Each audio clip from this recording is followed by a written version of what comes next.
Good morning, children. So proceeding to the third part of the chapter, third part of the numericals textbook exercise, starting from question 2.12. Yes, a charge of 8 millicoulomb is located at the origin. Calculate the work done in taking a small charge of minus 2 into 10 raised to power minus 9 coulomb from a point P. The coordinates of P are given as 0, 0, 3 centimeter. To a point Q, coordinates 0, 4 centimeter, 0. Via a point R, 0, 6 centimeter, 9 centimeter. So we have to calculate the work done for a charge of 8 millicoulomb and it is kept at the origin. So we need to understand how the charge is moving, right? For that we will draw a diagram, right? So there are three coordinates x is given, x, y, z. P में अगर आप देखोगे तो 0, 0, 3 मतलब only z coordinate है. Q में x, y, z 0, 4, 0 मतलब x फिर भी 0 है तो सिर्फ y कोऑर्डिनेट है. एंड r है 0, 6, 9 इट मीन्स x नहीं है, y एंड z है. तो यू नीड टू अंडरस्टैंड, देखो P, Q, R तीनों में ही x कोऑर्डिनेट कितना है, 0 है. So we can take x coordinate separately. So mainly हमारा डायग्राम कहां बनेगा, वाई जेड प्लेन में, क्योंकि एक्स कोऑर्डिनेट है ही नहीं, right. So what we will do, we will take y axis and z axis. So we will mark these points. 8 microcoulomb is kept at the origin. So say this is the origin और origin पे हमारा 8 microcoulomb रखा हुआ है, right. Let us check the coordinates of P. 0, 0, 3. 0, 0, 3 means x0, y0, z is 3. So 0, 0 and 3 मतलब z axis पे हमें ये 0, 0, 3 लोकेट करेंगे. इसी तरह से Q हमारा है 0, 4, 0. So we will locate it on y axis 0, x is 0, y is there, z is also 0. So 0, 4, 0 यहाँ पे लाई करेगा हमारा. So this is point P, this is point Q, right. अभी हम जो चार्ज है इस चार्ज को कहाँ से लेके जा रहे हैं, from P to Q. P से हम Q पे लेके जा रहे हैं वाया R. R की कोऑर्डिनेट्स क्या दिए हैं, 0, 6, 9. 0 x coordinate is 0 no matter, y is 6. So we have located it here and z is 9. So this is how we are taking the charge. हम P से और P से Q तक ले जा रहे हैं, लेकिन किसके वाया ले जा रहे हैं, R के वाया ले जा रहे हैं. So we have to calculate the amount of work done in moving a small charge of minus 2 into 10 raised to power. हम चार्ज को ले जा रहे हैं minus 2 into 10 raised to power minus 9 coulomb. इस चार्ज को हम लेके जा रहे हैं, राइट.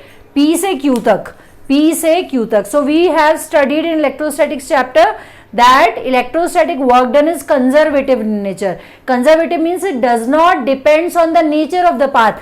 आप चार्ज को P से Q ऐसे ले जाओ, चाहे ऐसे ले जाओ, चाहे किसी और पाथ से ले जाओ, work done is not going to be affected. So we will make it easy. That is, we will take the coordinates of z here and the position vector of P here and position vector of Q here. So यहाँ पे अगर हम देखेंगे तो ये R1 का value क्या आएगा, 3 आएगा, right. 0, 0, 3. So this R1 का वैल्यू is 3.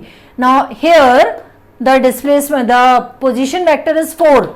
So ये R2 का जो वैल्यू आएगा वो 4 आएगा, right. And as a work done in taking a charge from one point to another is independent of the path, we may write that work done, we have learned the formula, work done is Q into V, right. Work done is Q into V. So as work done in moving a charge is independent of the path, so work done can be written as Q naught. कौन सा Q naught, जो charge हम move करा रहे हैं, ये वाला charge.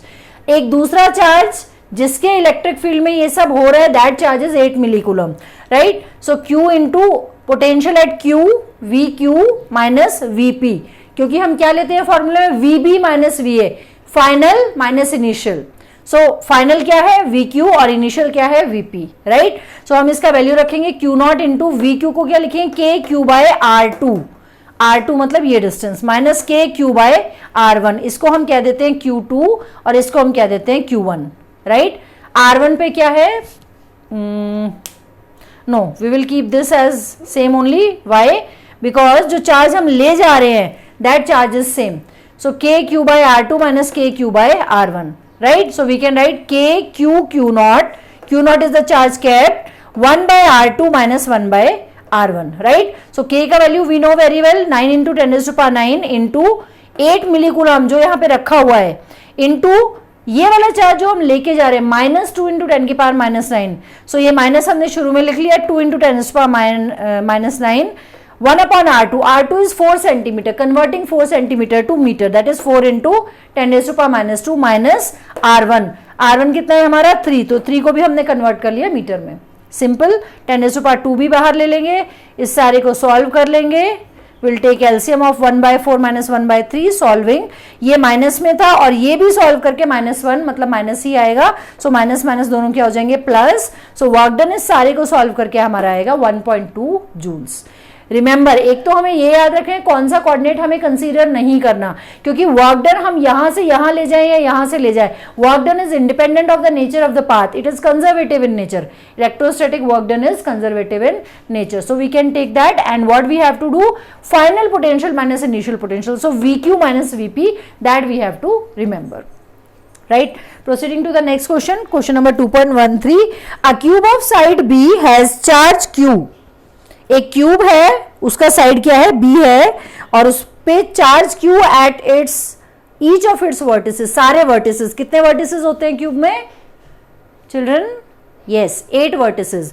सो 8 vertices पे हमारा चार्ज Q रखा हुआ है. Determine the potential and electric field due to this charge at the centre of the cube. Right?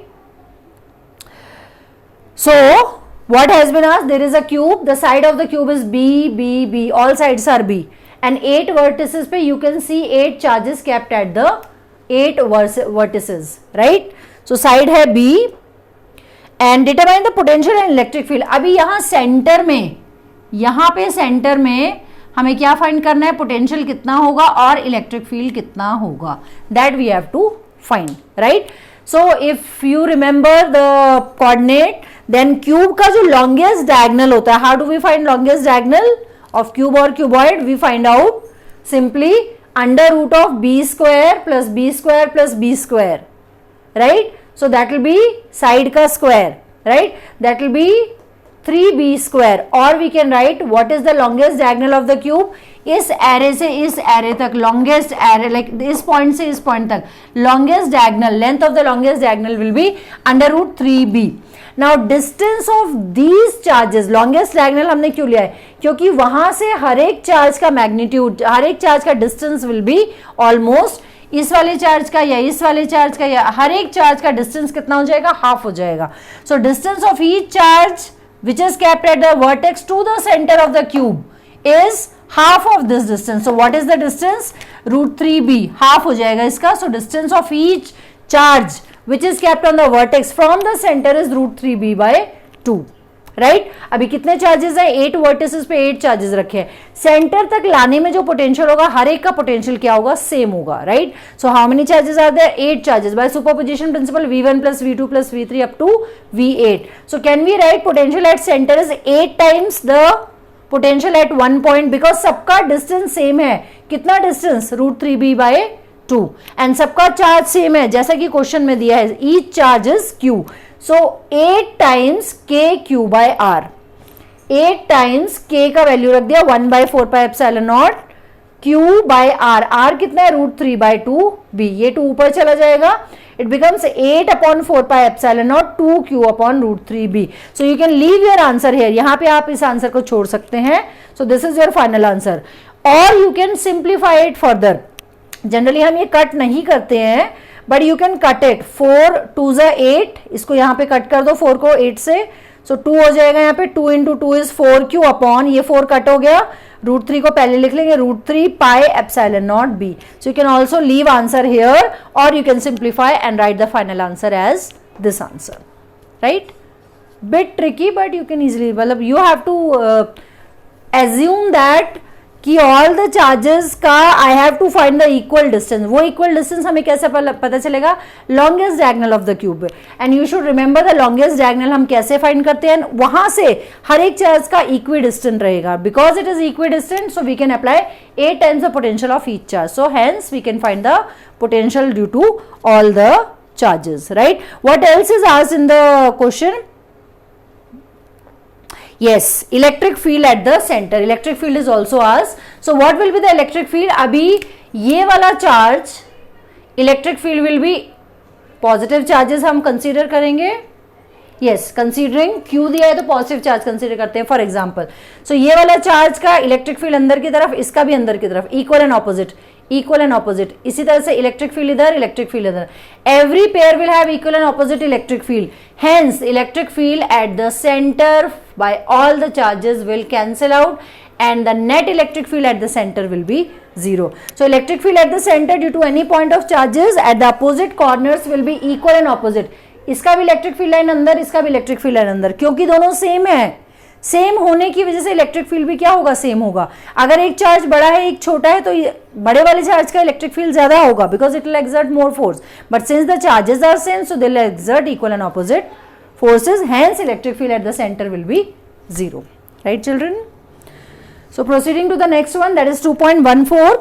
Two tiny spheres carrying charges 1.5 microcoulomb and 2.5 microcoulomb are located at 30 centimeter apart. Find the potential and electric field at the midpoint of the line joining the two charges. Second part you may ignore, children. So you have to find the potential and electric field at the midpoint of the line joining the charges. What are the two charges? 1.5 microcoulomb and 2.5 microcoulomb. The distance between them is 30 centimeter. You have to find out the electric field at the center and the potential at the center. Now potential is the amount of work done in bringing a charge up to that distance. As I told you, potential is the characteristic of the position, characteristic of the location, right? तो इस point पे, इस point का potential decide करेगा ये charge, right? इस point का potential decide करेगा ये charge and distance. Because mid point पे पूछा तो दोनों का डिस्टेंस क्या है. Electric potential at O will be potential due to first charge plus potential due to second charge because potential is a scalar quantity. So KQ1 by R1 plus KQ2 by R2. R1 R2 both are same, both being equal to 15 centimeter. We can convert this 15 centimeter to meter, 0.15 meter. Right? So what will be the potential? K दोनों में से common ले लेंगे. 9 into 10 power 9 charge 1 microcoulomb को coulomb में change किया upon R1. R1 को हमने मीटर में चेंज किया plus second charge in the similar way divided by the distance. Solve करेंगे इसको, सिंप्लीफाई करके हमारे पास आंसर आ जाएगा 2.4 into 10⁵ volts. Please check the calculation. Now second thing is electric field at centre हो. अभी ये प्लस पॉजिटिव चार्ज है, positive charge की वजह से इलेक्ट्रिक फील्ड होगा आउटवर्ड. ये भी पॉजिटिव चार्ज है, इसकी वजह से इलेक्ट्रिक फील्ड होगा आउटवर्ड. यहां से भी आउटवर्ड, यहां से भी आउटवर्ड. तो net electric field, because electric field is a vector, net electric field will be the difference of both, right? E1 minus E2 और E2 माइनस E1. अभी हमें पता, क्योंकि डिस्टेंस सेम है, हम कैसे डिसाइड करेंगे किसका इलेक्ट्रिक फील्ड ग्रेटर है? बिकॉज डिस्टेंस अगर कम होता, because we know E proportional to R square, अगर किसी का डिस्टेंस कम होता तो वी कैन इजिली जज कि इसका इलेक्ट्रिक फील्ड ज्यादा है क्योंकि डिस्टेंस कम है. लेकिन इन दोनों का डिस्टेंस क्या है, सेम है. तो इलेक्ट्रिक फील्ड का दूसरा formula, like in other way what we can say, KQ by R. तो Q के प्रोपोर्शन होता है, जिस चार्ज का मैग्नीट्यूड ज्यादा है उसका इलेक्ट्रिक फील्ड भी ज्यादा होगा, right? So because distance is same, ये 1.5 माइक्रोकूलम है, ये 2.5 माइक्रोकूलम है. सो ये चार्ज बड़ा है तो इसका electric field E2 will be greater than E1. So how do we find net electric field? That will be E2 minus E1. E2 is KQ2 by R2, R square minus KQ1 by R square, since electric field is KQ by R square. So K common ले लेंगे, Q2 का value पहले लिखेंगे upon R का square. R is 15 centimetre क्योंकि centre पे पूछा है हमें इलेक्ट्रिक फील्ड. Q1 का वैल्यू रखेंगे R स्क्वायर, इसको सिंप्लीफाई करेंगे, सॉल्व करेंगे and we will get electric field at O is 4 into 10⁵ newton per coulomb और volt per metre. Any unit you may write. I hope you understood this. So still some more questions are left that we'll do in the next part. Thank you, children.